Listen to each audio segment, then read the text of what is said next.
Hello friends, நாங்கள் தினேஷ். இந்த வீடியோவில் எதை பற்றி பார்க்க போகிறோம் அப்படின்னா, வோல்டேஜை நம்ம எத்தனை வகையாக கிளாஸிஃபை பண்ணலாம், ஏன் இதை கிளாஸிஃபை பண்ணுறாங்க அப்படிங்கிறத பற்றி இந்த வீடியோவில் பார்க்க போகிறோம். வாங்க பார்க்கலாம்.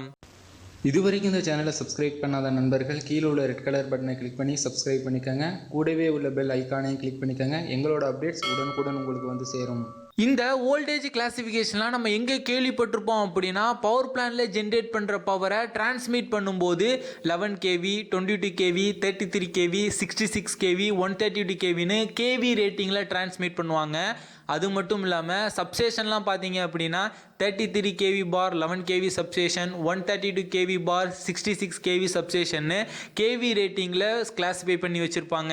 இது எப்படி பண்ணுறாங்க அப்படின்னா, வோல்டேஜோட கெப்பாசிட்டி மற்றும் ரேஞ்சை பொறுத்து இந்த மாதிரி கிளாஸிஃபை பண்ணுவாங்க.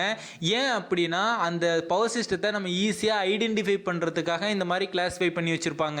இந்த மாதிரி யார் பிரித்து வைக்கிறாங்கன்னு பார்த்தீங்க அப்படின்னா, ஐஇசின்னு சொல்லக்கூடிய இன்டர்நேஷ்னல் எலக்ட்ரோ டெக்னிக்கல் கமிஷன், அவங்க ஐஇசி 60038 இந்த பிரிவுக்கு கீழே இந்த வோல்டேஜை கிளாஸிஃபை பண்ணி வச்சிருக்காங்க.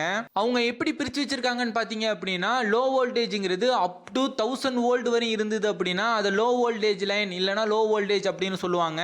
மீடியம் வோல்டேஜ் அப்படின்னா 1000 வோல்ட்லேருந்து 35 கிலோ வோல்ட் வரையும் இருந்ததுன்னா அதை மீடியம் வோல்டேஜ் அப்படின்னு சொல்லுவாங்க. ஹை வோல்டேஜ் அப்படின்னா 35 கிலோ வோல்ட்லேருந்து 230 கிலோ வோல்ட் வரையும் இருந்ததுன்னா அதை ஹை வோல்டேஜ் அப்படின்னு சொல்லுவாங்க. எக்ஸ்ட்ரா ஹை வோல்டேஜ் அப்படின்னா அபோவ் 230 கிலோ வோல்ட் இருந்தது அப்படின்னா அதை எக்ஸ்ட்ரா ஹை வோல்டேஜ் அப்படின்னு சொல்கிறாங்க. சில சுச்சுவேஷனில் அல்ட்ரா ஹை வோல்டேஜ் அப்படிங்கிறதையும் சொல்லுவாங்க. அதாவது 800 கிலோ வோல்ட்டுக்கு மேலே இருந்தது அப்படின்னா அதை அல்ட்ரா ஹை வோல்டேஜ் அப்படின்னு சொல்லுவாங்க. எக்ஸ்ட்ரா லோ வோல்டேஜ் அப்படிங்கிறது லெஸ் தென் 70 வோல்ட்டுக்கு கீழே இருந்தது அப்படின்னா அதை எக்ஸ்ட்ரா லோ வோல்டேஜ் அப்படின்னு சொல்லுவாங்க.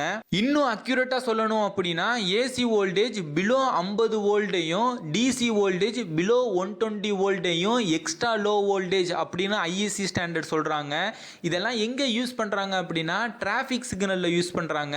இந்த வீடியோ மேக் பண்ணுறதுக்கான மெயின் ரீசன் என்னன்னு பார்த்தீங்க அப்படின்னா, இப்போ நீங்கள் எலக்ட்ரிக்கல் லைசன்ஸ் வாங்க போகிறீங்க அப்படின்னா எல்வியில் இவ்வளோ வருஷம் ஒர்க் பண்ணியிருக்கணும், ஹெச்வியில் இவ்வளோ எக்ஸ்பீரியன்ஸ் உங்களுக்கு வேணும்னு சொல்லுவாங்க. உங்களுக்கு எல்வி, எம்வி, ஹெச்வி, இஹெச்வி அப்படின்னா என்னென்னு தெரிஞ்சிருக்கணும். ஸோ அதற்காக தான் இந்த வீடியோ. இந்த வீடியோ உங்களுக்கு பிடிச்சிருந்தது அப்படின்னா இந்த வீடியோக்கு ஒரு லைக் கொடுங்க. இந்த வீடியோ பற்றின கருத்துக்கள் மற்றும் உங்கள் சந்தேகங்களை கீழே கமெண்ட் பண்ணுங்கள். மறக்காமல் இந்த வீடியோவை உங்கள் நண்பர்களுக்கும் ஷேர் பண்ணுங்கள். நம்ம சேனலில் எலக்ட்ரிக்கல் ரிலேட்டடான வீடியோஸை தொடர்ந்து தமிழ் மொழியில் போஸ்ட் பண்ணிகிட்டு இருக்கோம். உங்களுக்கு எலக்ட்ரிக்கல் பற்றி தெரிஞ்சுக்கணும் அப்படின்னு ஆர்வம் இருந்ததுன்னா நம்ம சேனலை சப்ஸ்கிரைப் பண்ணிக்கோங்க. கூடவே உள்ள பெல் ஐக்கானையும் கிளிக் பண்ணிட்டீங்க அப்படின்னா நாங்கள் போடக்கூடிய ஒவ்வொரு வீடியோவையும் நீங்கள் மிஸ் பண்ணாமல் பார்க்கலாம்.